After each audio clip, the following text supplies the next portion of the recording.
While Martin gets set up, I'll just kick off this session. My name is Eric Eide. I'm from the University of Utah, and I am the chair for this session. This is one of the 2 ultimate sessions of PLDI, and I want to congratulate you on your good taste in choosing the right session. This is an exciting session about parsing and formal languages. You would think that the session about parsing would come near the front end of PLDI, but not this time. It comes at the back, right? And we have 6 exciting talks, and we're going to kick it off with Martin Berger, who's going to tell us about search-based regular expression inference on a GPU. Do I get a microphone? Oh yeah, that works. Hello, my name is Martin Berger, and I'm presenting joint work with my PhD student, Mojtaba, who unfortunately couldn't get a visa to present the work himself. He's in the Discord chat, however, if you have any questions. The problem we're trying to solve is program synthesis on a GPU. Let me make a slightly controversial statement. I think program synthesis is stuck because program synthesis has so far not been able to access the workhorse of high-performance computing, which is GPUs. And what I'm trying to do with this paper is, and hopefully future ones, is to repeat history. I want to do program synthesis, what about 10, 15 years ago happened to neural networks. Let me remind you, in order to make a program fast on the GPU, you should try to make the data movement between memory and processor as predictable as possible. You should minimize the data-dependent branching. So the less if-then else you have, the better.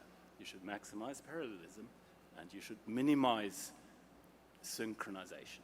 And this seems to be a hard problem for program synthesis.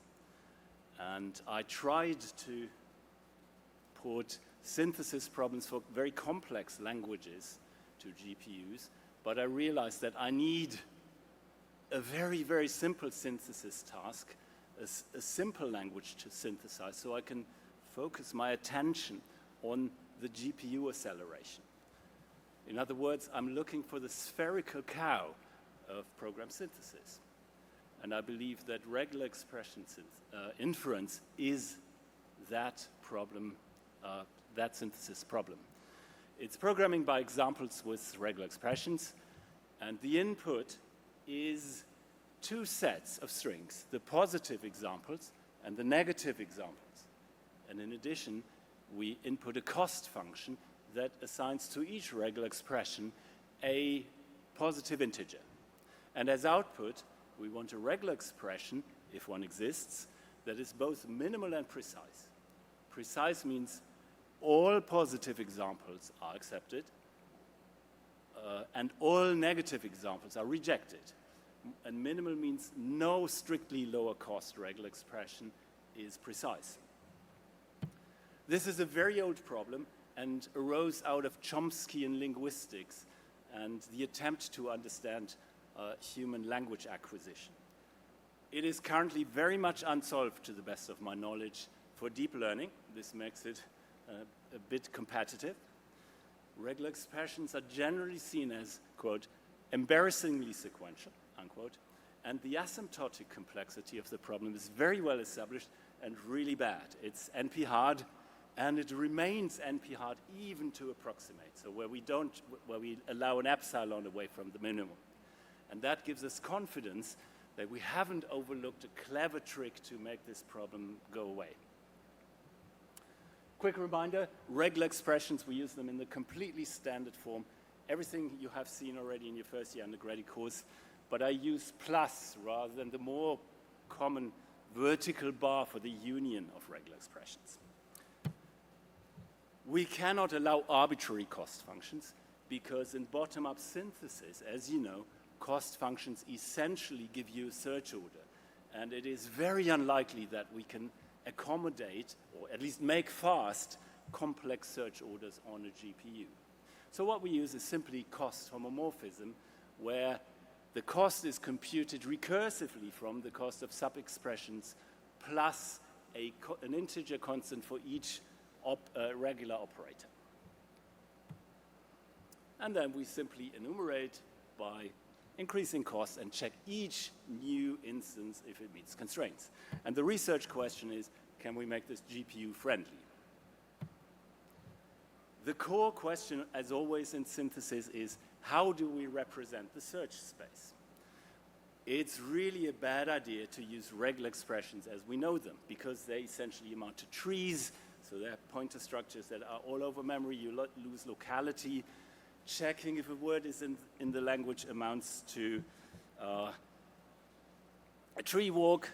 But worst of all, the syntax is extremely redundant.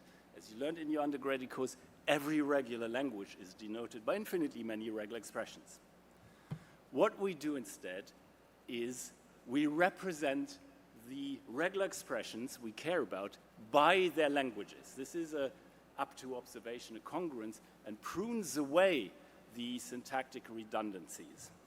Unfortunately, and we do this using what mathematicians call a characteristic sequence or characteristic function. It's just a map from all possible words to Booleans. I draw your attention to the fact that bools are a semiring. This will play an important role later. The main problem is, of course, that sigma star, the words over the alphabet is infinite. And we cannot represent that in a computer. So an obvious alternative, since we do synthesis by example, would be to just look at the positive and negative examples, because that is all that the problem cares about. And I've written this in this suggestive notation for an example. The example is on the left. I've written it as a bit vector. The positive examples are green and the negative examples red. But that does not allow us to compute concatenation. Here's an example. Let's assume, it's the same example, but let's assume we want to compute the concatenation of two characteristic sequences, R1 and R2. We have to check for each word if it's in the concatenation, including, for example, 1, 0, 1, 1. Now we have to look at each split. So this is essentially the definition of concatenation. And we, in particular, have to look at the split in the middle. So we can see that 10 is in R1, but we can't check that 11 is in R2, because 11 is neither a positive nor a negative example. We solve this problem by closing the characteristic sequences under infixes. You may know infixes under a different name, substring. And this is essentially our final representation. We slightly over-approximate the positive and negative sets with the infixes. Here is another example. We have a positive set, a negative set, and below I have listed the full infix-closure. And you will notice that I have ordered them by some variant of the lexicographical ordering. And I have then shown the language as this bit vector. And what is important, if we keep the order fixed, as we shall do, we can now access each bit in the bit vector by an integer, by its position in the total order, rather than, as the mathematical notation would suggest, as a string-typed argument, because strings are terrible and integers are really fast. Let me summarize this. Characteristic sequences turn languages into bit vectors, and bit vectors are actually integers. And there's nothing that processors can handle faster than operations on integers. Since all our bit vectors are of the same length, because p and n are fixed at the beginning of the run, all the bit vectors have the same length, and we can put them next to each other as one contiguous integer matrix. And that is something that GPUs really like, as we have seen from deep learning. And you will later see that most operations, most regular operations, work by us simply whizzing through these bit vectors in a linear and highly predictable manner, which is very GPU friendly. I would also like the more mathematically inclined among you alert to the fact that our characteristic sequences collectively form what is called a star semiring, one of the most well-known mathematical structures. You can see this as an abstract API for things that do addition, multiplication, and iteration. And that happens to correspond exactly to the regular expressions. But we have written our algorithm essentially against this abstract API. And we can, for example, change the semiring Boolean to other semirings, and we still have a star semiring, and our algorithm will essentially still work. And this, I would like to summarize this by saying that star semirings are the API of regular expression synthesis. And I conjecture that other synthesis problems have comparable algebraic characterizations. Here's the main algorithm. In line 6, we initialize the language cache, which I will describe on the next slide. And then we go through all costs from low to high, and then we go through all operators and search for something that matches. Let me now introduce the language cache. In GPUs, we generally inclined not to cache. However, the recursive nature of regular expressions and their representations, characteristic sequences, means we have to access the same characteristic sequences again and again and again. And we're talking about billions of times. And recomputing them is very wasteful. So we arrange every new characteristic sequence we find, we put in the language cache. They're never changed, so it's essentially read-only. That, with one slight exception, that comes later. And so synchronization problems essentially go away. And they're ordered by increasing cost. Let's now go through an example, namely concatenations. The input is a cost C, and then in line 5, we iterate over all possible ways we can split the cost into left cost and right cost. In line 6, we then iterate over all existing characteristic sequences of cost L. We do the same for cost R in line 7. And since the number of those characteristic sequences is exponential, we have an extreme amount of parallelism here. We can saturate any conceivable GPU core here. So we have an embarrassment of parallelism. And then in line 9, we start the construction of the new characteristic sequence. Initially, it's all 0. And then in line 10, we construct for each word in the Infix-closure, we compute the 0 or 1. It is important to realize that because we have a fixed order, W denotes a string, but is an integer. Now, since P and Q are fixed, we can already at the start pre-compute all possible ways in which the string denoted by W can be composed from two substrings. And we lay this out as a linear contiguous list in memory. And we access this list in line 11, and we run through it in a linear fashion. And so the concatenation becomes a fold over a contiguous list. And once we have finished that job, we note all the operations so far local. Now in line 15 comes the only global operation, which is the uniqueness check. Because of the redundancies of regular expressions, we, with very high probability, produce characteristic sequences that already exist. And we don't want to have that redundancy in our cache, so we do a global uniqueness check, which is based on a hash function. This is quite expensive.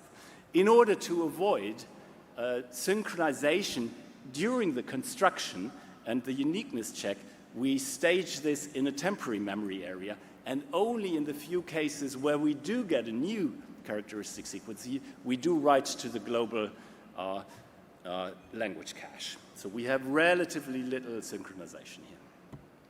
We have benchmarks. The existing state-of-the-art tool, the benchmarks, were too easy for this, so we created our benchmark suite, which is online, around 5,000 random instances. We have implemented the algorithm on CPU and GPU, and here are the 25 hardest examples, and we're seeing an average speed up of over 1,000x. I gave my PhD student the task to give me 10x speed up, so he did a really good job, and by the way, he's looking for a postdoc. I think this gives some hint, despite all sorts of qualms one can have over methodology, that the GPU acceleration actually works. Future work, we can do algorithmic engineering. I'm not sure doing a uniqueness check for every new sequence is optimal. Maybe we can batch this. We can go up the Chomsky hierarchy and think about, let's say, context-free inference. We have a prototype for a CPU. It's currently being implemented for the GPU. The really big problem which enumerative algorithms cannot solve, like, say, working on bioinformatics type inference problems, requires approximating this problem, for example, by allowing to be away from the minimum. And there's work in progress.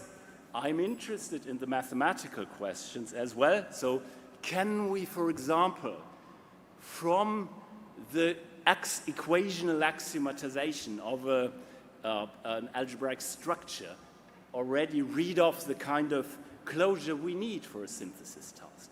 To give you one hint, as you know, linear temporal logic is a subsystem of regular expressions, and when you do LTL formula inference, you only need suffix-closure. And finally, the question that everybody asks, what about large language models? Isn't your work a waste of time? They can do it. Well, we have a paper under anonymous review. We trained a GPT, and I don't think current deep learning models will be good at this. The paper will be revealed soon, and I hope you can also try your wits at that problem. Thank you very much. Let's thank our speaker. All right, so there's a microphone for audience questions right there in the middle. I'll remind you to state your name and your affiliation. Nice talk. I'm Margus Llanes from RISE, Microsoft Research. So I have two questions. First one is, do you think you can extend this approach to extended regular expressions by including intersection and complement? We have intersection and complement. That is trivial. It is. So, yeah, it's basically zip, because every processor gives you and it gives you negation, stuff like that. Yeah, we have implemented it. I can give you the code. That is trivial. I see. The second question is, how do you deal with the large alphabet? So what is the size of the alphabet? That is the pain point. In principle, it can handle any alphabet. However, the size of the cache goes much, much, much bigger. This is also why all examples are on a binary alphabet. So I think if you have a large alphabet, like let's see even on ASCII, I think the enumerative approach will not work, and you need to have some approximation. This is something we work on. Yeah, well, I had in mind things like character classes and regular expressions. I mean, we work in LTL, and typically you have lots of propositional variables. This needs approximation. This was just the first work to see if GPUs are viable. Thank you.